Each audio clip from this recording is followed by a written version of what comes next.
Turn on the power. Put into crucible with metal material. Adjust the position of infrared temperature detector and turn on.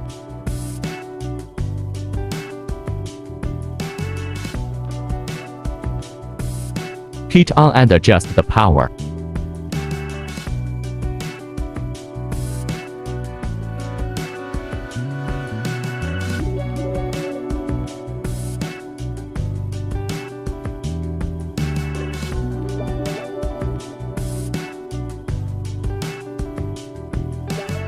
Pour the molten metal into the mold.